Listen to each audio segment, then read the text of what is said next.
Maintenant, revenons à l'actualité au Québec.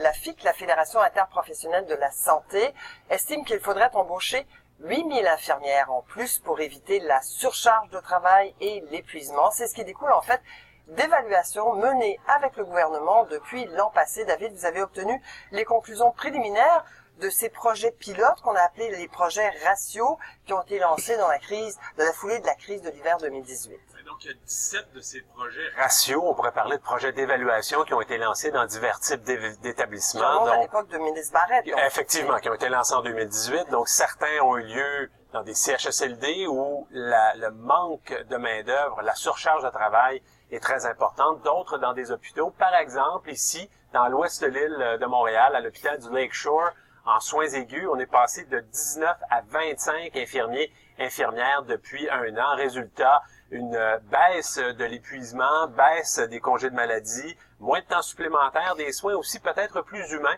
On écoute là-dessus. Un meilleur service. Ouais, un meilleur service, en gros. Si on résume, effectivement, on écoute là-dessus la représentante locale du syndicat des infirmières.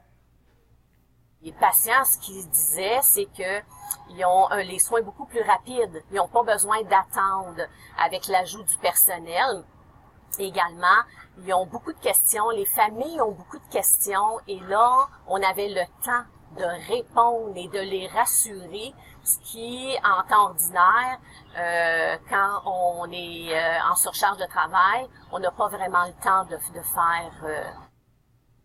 Alors, la FIC conclut que ça prendrait au moins 8000 infirmières de plus et ce que ça coûterait 600 millions de dollars. Ouais, 600 millions, sur 5 ans. Donc, ce sont des sommes importantes. Mais la FIC prend l'exemple des médecins pour dire que lorsque le gouvernement veut régler un problème, il est possible de trouver des fonds. Surtout en période de surplus. Il y en a 4 milliards au Québec. Donc, là-dessus, on écoute la présidente de la FIC, Mme Nancy Védard. De l'argent, quand ils veulent en donner, il y en a. On sait que pour les médecins, il y en a encore annoncé beaucoup la semaine dernière. Donc, moi, je pense que c'est une question de volonté politique, puis c'est une question de changer vraiment les paramètres du réseau. La FIC estime que ces sommes-là seraient en fait des investissements parce que ça réduirait la quantité de congés de maladie qu'il faut évidemment payer. Ça réduirait aussi le temps supplémentaire si on avait des effectifs plus importants. Donc, c'est assez clair là que la FIC place ses pions en vue de la prochaine négociation. Je vous rappelle que les conventions collectives sont échues en mars 2020. Donc, on veut vraiment donner le ton en vue justement de ces négociations. Il y a un texte web, je crois. Vous avez écrit un texte web, hein?